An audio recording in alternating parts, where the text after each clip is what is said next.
Well, hello everyone. This is the Defending the Faith class, and today we're going to be looking at the idea of justification. This goes with your unit on justification and adoption.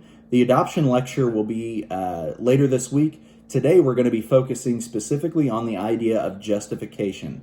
Now, in the last couple of weeks, we've looked at things like the gospel call and things like that, how God has called us, He's justified us, and one day He'll glorify us. The idea of justification is one of my favorite things to talk about regarding salvation because it's a legal term. A simple way for me to remember what justification means is this: just as if I'd never sinned. That's a phrase that I like to use that I think adequately gives us the idea of what justification actually is. Justification is a legal declaration.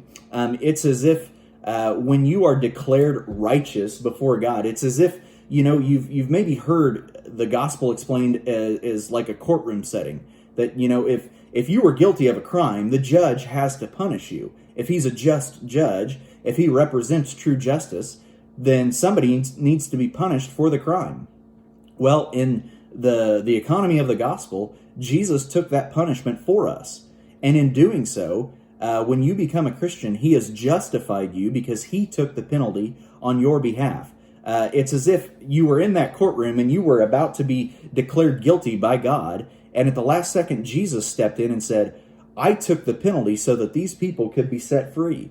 And so because of that, He satisfies God's justice and has justified us.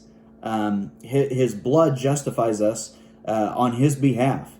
And so God looks at us just as if we had never sinned. It's a legal declaration. Justification makes us right in the sight of God. It makes us guiltless. It makes us forgiven.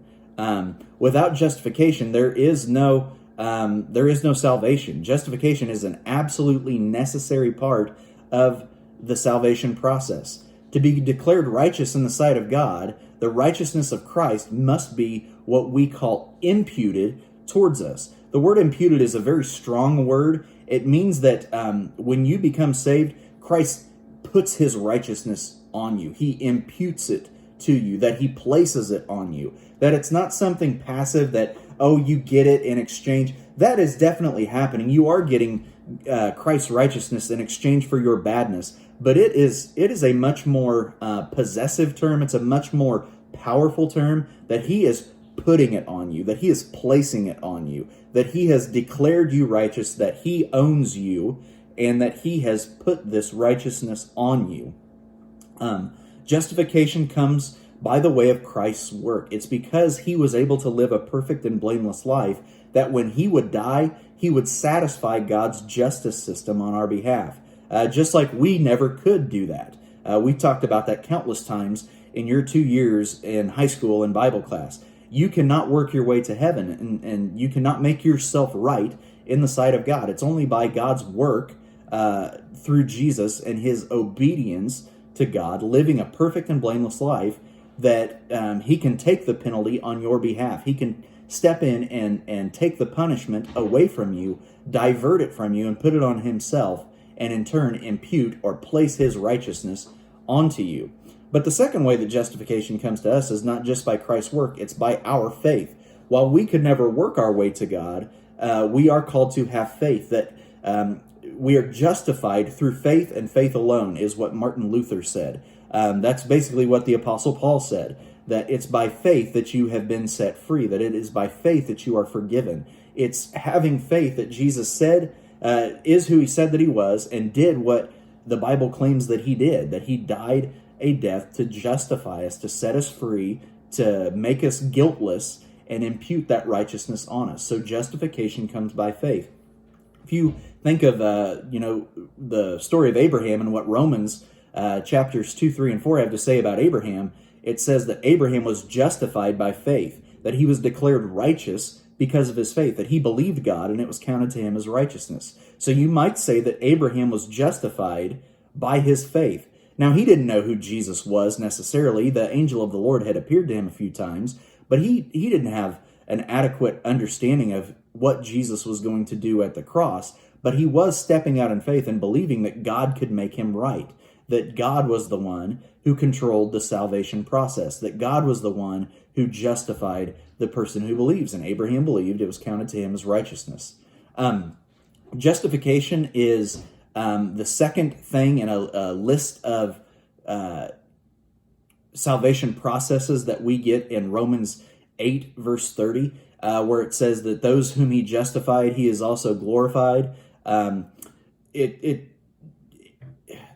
only thing that precedes, the idea of justification is the gospel call and the regeneration process that happens. You're first regenerated. God reaches out to you. You respond in faith. He regenerates your soul, makes you new.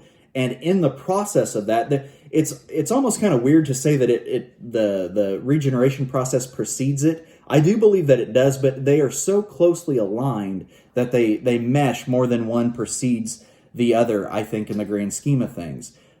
But the regeneration process, it looks like it does precede justification, that you're renewed, you're made new, and in the process of that becoming new, you're now justified in the sight of God.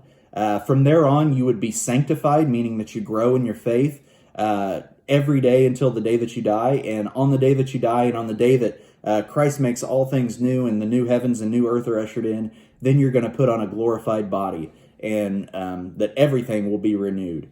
So what I would like you to do is, on your quiz, your last question is going to be, in your own words, I want you to explain what justification is, because the idea of justification, it basically is the gospel. Last week you were asked to explain the gospel call in your own words. If you were going to share the gospel with somebody, how would you do it? What would you say? How would you phrase it? Well, today I want you to describe yourself what the idea of justification is. For me, again, the term is just as if I'd never sinned, that God views me as if I were Jesus, that Jesus took my place. He took Andrew McDonald's life and he gave me his life. So now God looks at Jesus as if he were Andrew McDonald, sinful, nasty person, and he looks at me as if I were perfect Jesus Christ, his one and only son. And he does the same for every believer, that he looks at you as if you were Jesus, and Jesus as if Jesus were you.